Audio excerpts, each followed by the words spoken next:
Let me ask you this question. What is the difference between a supercar and a hypercar? Is it speed? Is it exclusivity?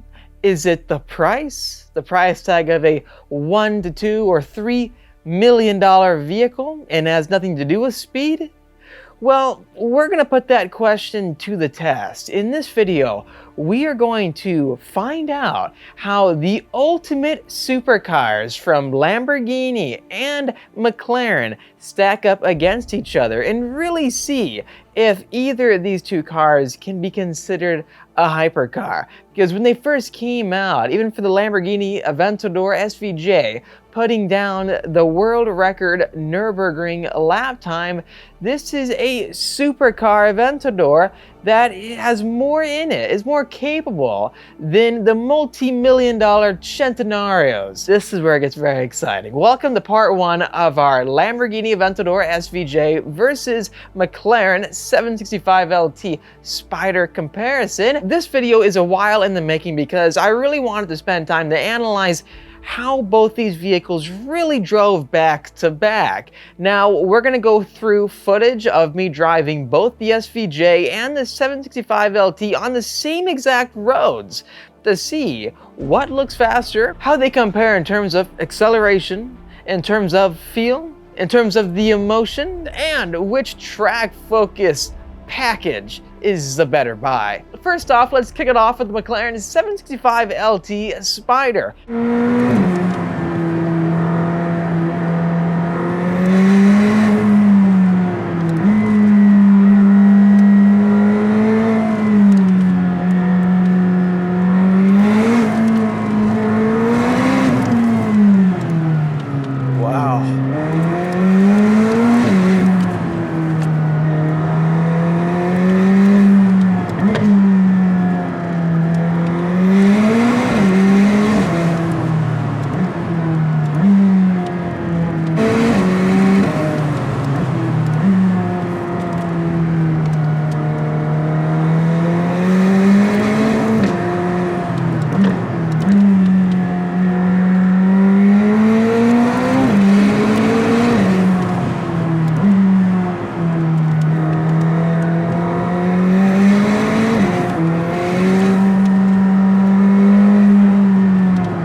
I've driven the 765LT Coupe on the same exact road again, and I'm gonna kick it off by saying you don't really notice any difference at all between the Coupe and the Spider, other than the insane and surreal experience driving with the top down, listening to those intakes, the turbo noises, and not just that, getting an even more aggressive rear spoiler design. The spoiler is not fundamentally too different, it's just the angle of attack is way more aggressive and you can leave it up at all times.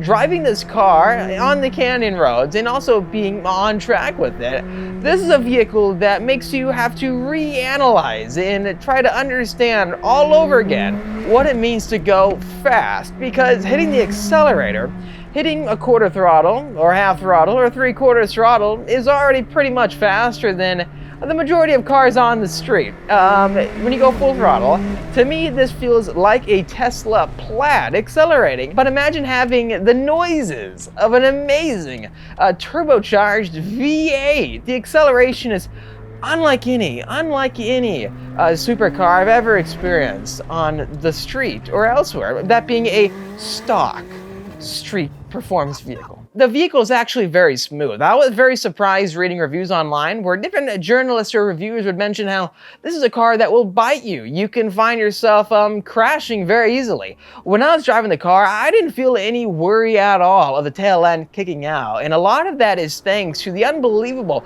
mid-engine chassis that you have with the 720S series and the 765LT.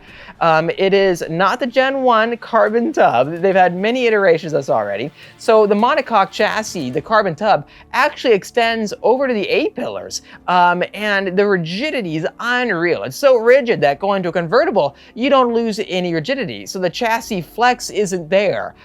Hitting any bump on the road, the hydraulic suspension soaks it up so well. On the rougher terrain, McLaren actually suggests going into sport mode, and then on smoother terrain, like on a smooth racetrack, depending on what tracks you consider smooth, like Laguna's pretty smooth, you should be in track mode, because then the suspension can handle the smoother road surface and put down much more of the grip in a better manner than a softer suspension tune. The car is fully adjustable. Not only that, you can choose to completely turn off all the active aero systems for the aero brake, where when you hit the brake pedal, it shoots up the rear spoiler in a front-facing manner to hit the wind and keep the tail end of the vehicle pushed down, reducing nosedive and helping your deceleration, because you're having more of that force hitting straight on with the air, and that's more resistance to push the vehicle the other direction, the direction that you want to slow down with, I guess you could say. I would recommend leaving on the active aero systems because the entire car comes in tune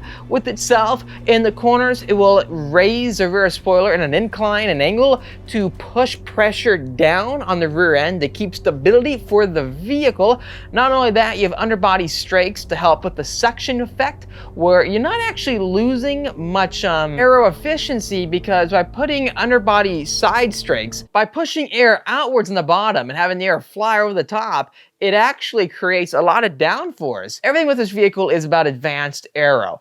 Same goes for the SVJ, which we'll touch on shortly. One thing I gotta say is that you have no idea what your 765 LT can do unless you get the tires warmed up. Not just that, you get to a straightaway road, you put on dynamic mode or a full traction off. Once you do that, go ahead and put on launch control or just stab the gas. And make sure you do this if you're comfortable, if you got the driver's skill to put down the power. It's insane because the vehicle itself, it hooks up unbelievably well, and it gives you this thrust, just like light speed effect in the driver's seat. Alrighty, so for the sequence of events, go ahead and click this down here, launch control, waiting full throttle, building boost ready.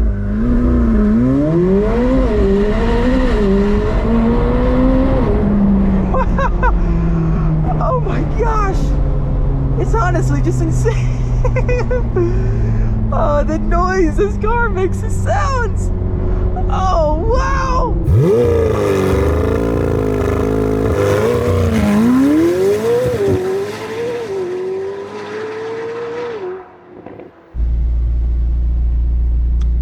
Boost building.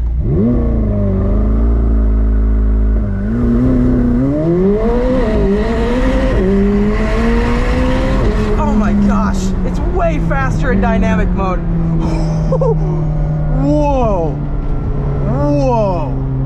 With 755 horsepower and 590 pound-feet of torque, that ratio, that power to rate ratio, is significantly better than the SVJ.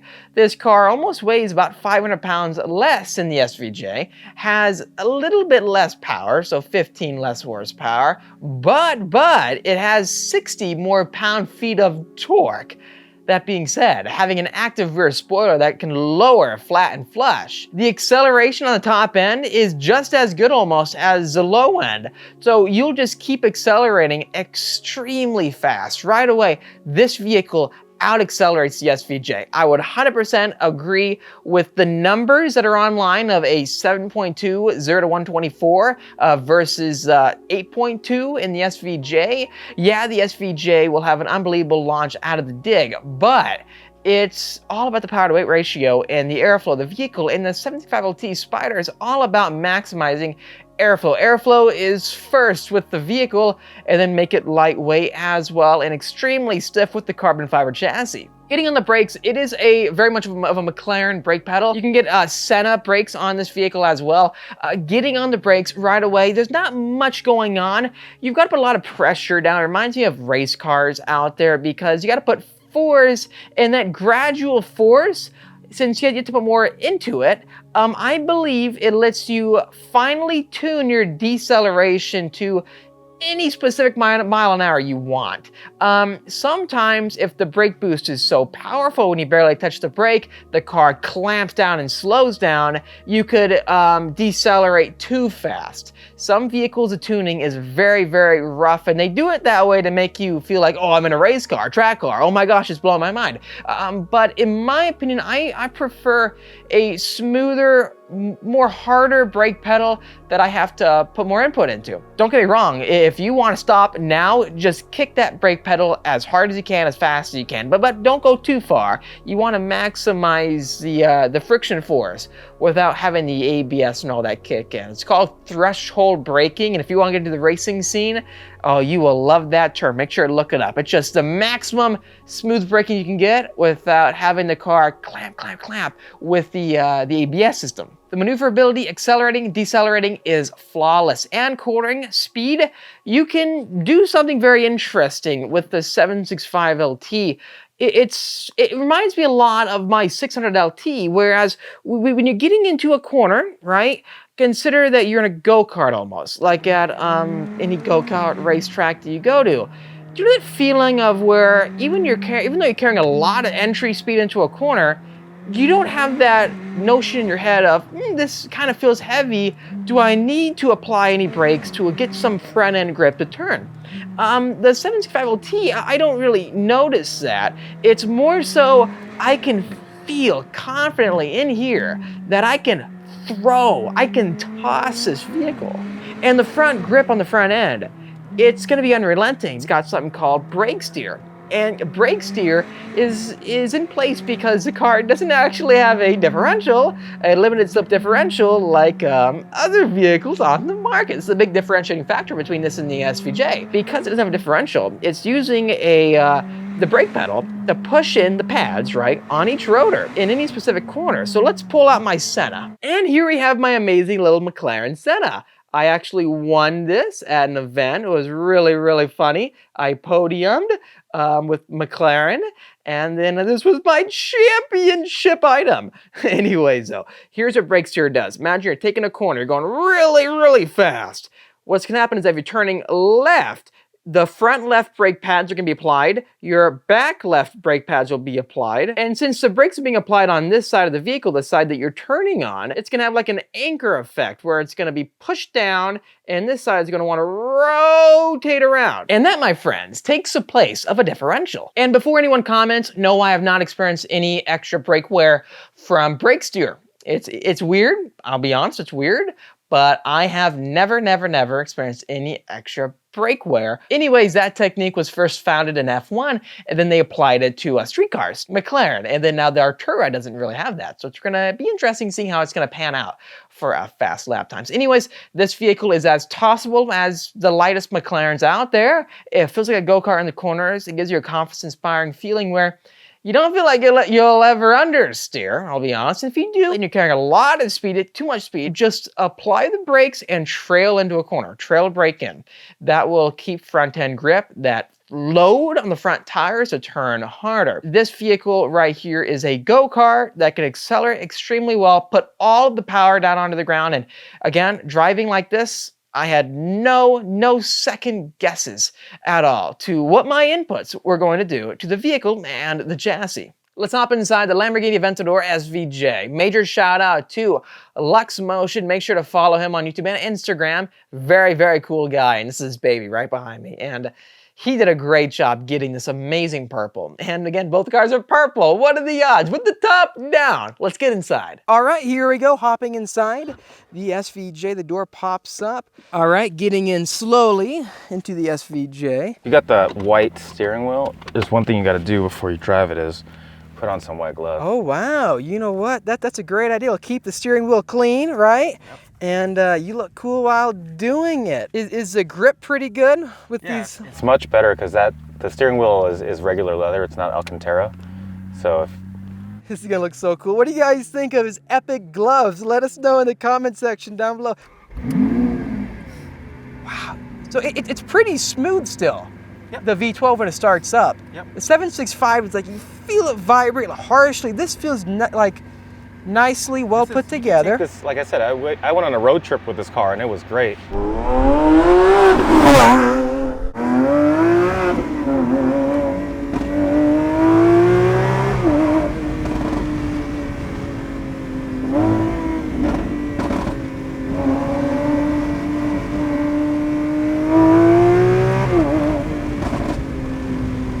Wow.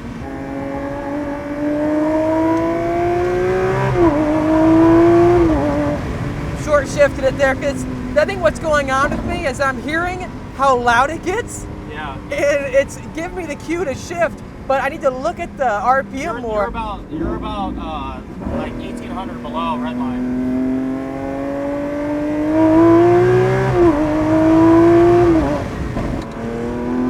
This is a track day heaven.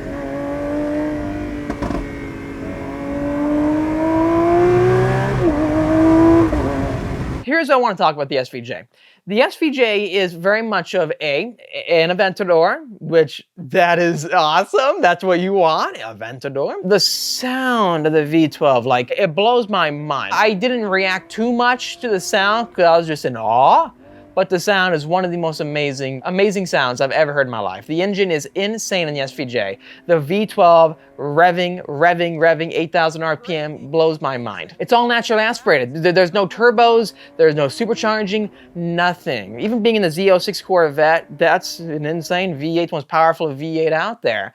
This is exactly 100 more horsepower with a V12. I don't know which is louder, Z06 or I think maybe this is louder. We'll find out. When we get the Z06, we'll link up with Mr. Lux. We'll find out for you guys. Oh, that'll be a fun video. This car, I am hooked on. I know I said a lot of great things about that McLaren, 'cause I love the McLaren. But with all these cars, you can't not love them. And I'm gonna do my absolute best to truly break this down. Can I really say any downside about the SVJ?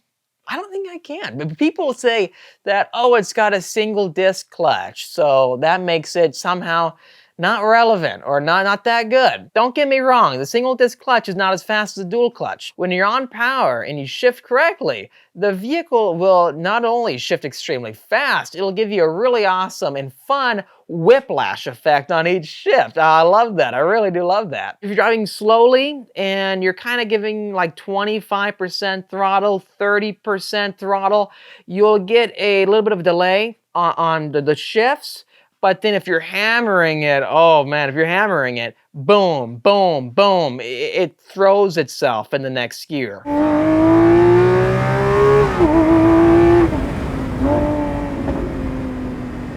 Do I notice the weight?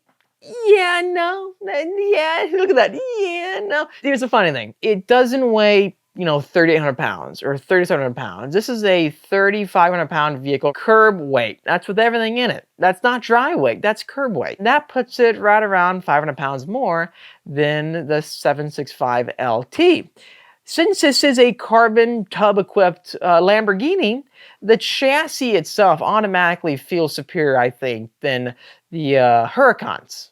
The Huracan STO is the best feeling like chassis Huracan that they have so far. Being a carbon tub, again, it just makes this vehicle feel more solid, if that makes any sense, more of a step up, more special. And you notice that extra rigidity in the car, and you notice a huge V12 right behind you. You can hear all the little engine noises with the injectors or just the intakes, everything you can hear at all times. This car right here is for enthusiasts. Not only did it put down a lap record at the Nürburgring, it did it without Cup 2Rs. It did it with standard R compound tires. Cup 2Rs are much faster than the sticky tires that come on the SVJ. It begs the question, how much faster would this car be on the Nürburgring if you put on the same tires as like the GT2 RS or GT3 coming out, the Cup 2Rs or the Z06? Tire compound makes or breaks a lap. It can mean seconds, 10-mile track. Hey, that's a lot of time you can gain. or lose. I always mess that one up. Both these vehicles, the track performance, you're not going to find any faults because what this has that the 765 doesn't really have is being all-wheel drive, you can get more of an instantaneous thrust out of a corner. Yes, the torque out of the 765 LT is more brutal. There's nothing that can really compete against being able to get on power, feel the front wheels and tires spinning, gripping on their own, and having all four wheels push the car out of the corner. The all-wheel drive system can give the vehicle some traction advantages, but there's a downside. It does not turn like the rear-wheel drive 765. And the reason why is because being all-wheel drive and having the big wheelbase that it has, it's a bigger vehicle, right? It's got the acceleration. The braking is amazing as well. But being all-wheel drive, I felt like it didn't turn as sharply or rotate in as intuitively as a rear-wheel drive vehicle, because in general, even in racing, everyone says, and this is like a known fact, that rear-wheel drives are more of a natural feeling drivetrain for the corners, because when you're turning in, having the front tires just focusing on turning and then using the throttle to give grip or lower grip to turn in harder, that allows a rear-wheel drive car to feel more natural and turn harder, because again, you can get the tail end even kick out and slide with a slip angle into a corner. Where's my little McLaren at? I'll use my Corvette, little Corvette. I have tons of little models of cars. I'm very much of a nerd. You can probably see by now. Here's my little yellow Corvette. I have a yellow one and I have a red one. Look at this. You get these for buying a Corvette. So this is a $100,000 model, and this one's a $85,000 model. Can you spot the difference? No, unfortunately, they don't really upscale them for each one. It's just the color. Back to my point. A slip angle is when you're turning hard and it lets you rotate the back end, and the car will slide ever so slightly. And watch what happens to the front end. Imagine like this is an apex. You can turn harder and exit out. That right there is what a slip angle is. And they're tuned in to cars coming out. It's not a complaint because it gives you an experience that's unique, and it's very much of an Aventador. So getting on power, just line up for the apex, full throttle it. It'll hook up and go because you have such wide tires, 355s out back on a 21-inch wheel. Therefore, the mechanical grip, not only that, you have a big V12 sitting on top of those tires, or right in front of the rear tires.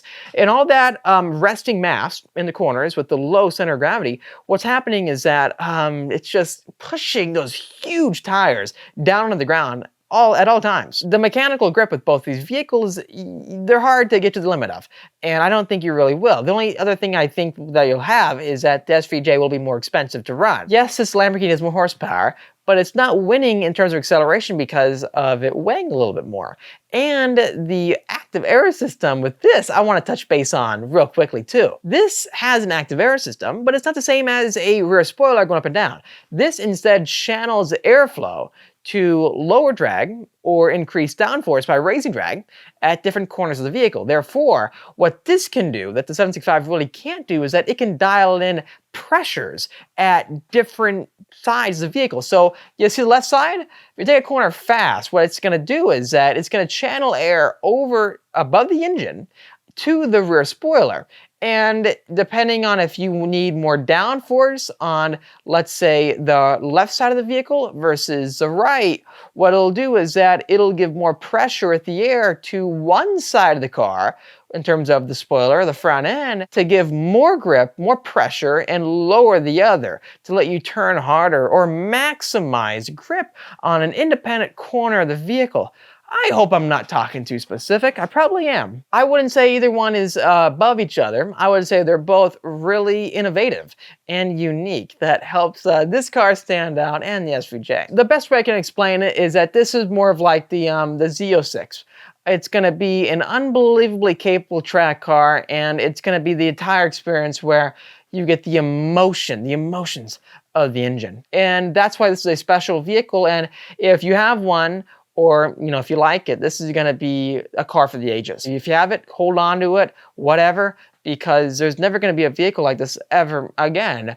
The new Ultimate Aventadors, they aren't faster than this. This is the fastest they're going to make it. Also, yes, this starts more than the McLaren. This is right around $600,000 starting price. The 765 LT Spider is about $380,000, so right under $400,000. The used prices for both these vehicles, they're getting close to $1 million. If you lucked out and got one, you've made money just now. It used to be like when you buy a high-performance car, you lose a ton of money. But not anymore. Both vehicles feel a little bit on the bigger end of supercars, but the way that the SVJ will turn though, trust me, it just grabs. Getting on power, one thing I do want to highlight, and I've noticed this with other Lamborghinis, in the middle of a corner, the personality of the vehicle with the way it's tuned, whether you got to be either on gas or off gas, because if you get on gas and let go, get on gas and let go, you will get a little bit of a jolt of it engaging with the acceleration. The McLaren lets you be right on the sweet spot where when you're giving more throttle, it's just rolling into it. With Lamborghinis like the Huracan STO or the SVJ, you're accelerating and the car is going this way with the weight, or you're letting off and the car is going this way with the weight. So let's say you want to fine tune your line in the corner. Well, when you let off, the car goes down, and when you want to give a little bit of the carryover power, it's going to jolt back. So there's no it doesn't have a fine, soft middle ground where you're going backwards to accelerate. Another difference is that this car doesn't have the vibrations at all moments inside the cockpit where the chassis is shaking. My 600 does that. The engine mounts are extremely stiff, and it makes the whole entire car shake and vibrate. This doesn't have that. So if this is more refined, it is definitely a Lamborghini, so you're getting the comfort out of it. You can road trip this, GT drive it, and then go to the track and be the fastest guy. The 765LT is definitely personality is LT, the rawest experience possible with vibrations and roughness, but it's still smooth. The suspension, the hydraulic suspension, you can daily drive it for sure.